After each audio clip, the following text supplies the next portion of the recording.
What is going on, amazing saxophone players? We're going through the song Rio con Brio today. Some of these techniques in the song are a little on the harder side, so after I play through the song, I'll then talk through the techniques and ideas that you need to keep in mind to make this song sound as great as possible. As always, if you're enjoying this content or if you just want to talk to me and say hi, leave me a comment below. I love hearing from you all.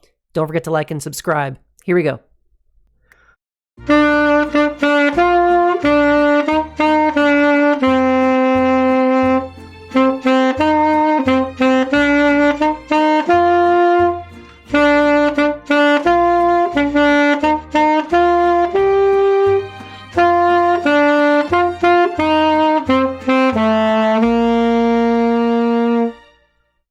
So this song has quite a few little techniques in it. We're going to go through them real quick. The first thing is the slurs. So these two notes, you must go da. So da da da da da da da. Make sure that you get the note articulation on the second note.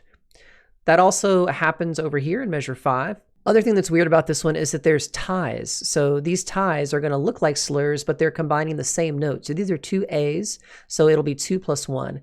So 3 beats total. Da, da, da, da. When you go to hold that. I tell students a lot, just kind of listen to it many times and you'll kind of get the gist of how that works. The other thing that's neat about the song, it's kind of got this Latin feel to it. It's got this da, da, da, da feel to the 8th note. So t, t, t, t. Make sure you work hard to get that separation between the 8th notes. Da, da. We don't want it to be like a ballad where it's like da, da, da, da, da, da. We don't want that. We want da, da, da, da. And if you're finding that you're chipping the notes or cracking, try rearranging the way you're holding the mouthpiece with the mouth. Try adjusting the reed. Try adjusting how much mouthpiece you're taking in the mouth. All those things can contribute to squeaking when you're trying to play a more articulate passage like this.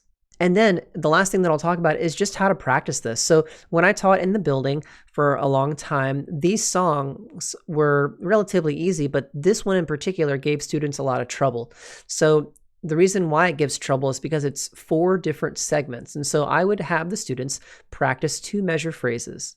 And those 2 measure phrases would help them navigate the song and memorize it and kind of learn it really well in smaller doses that would make it easier for themselves. Airplay before you try to play out loud. That'll save some endurance with your face. It'll also save you from making any bad habits come into focus. So here's the first 2 measures up to the breath mark, and then the next 2 measures to this quarter rest, and then measure 5 up to this quarter rest, and then the last 2 measures, these 2 measures here up to this half note at the end.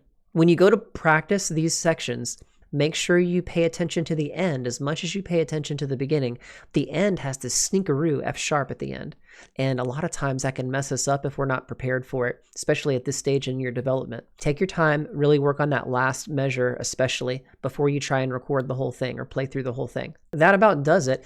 Again, if this helped, let me know in the comments below. If it didn't help and you need something else from me, let me know in the comments below. I'd love to hear from you.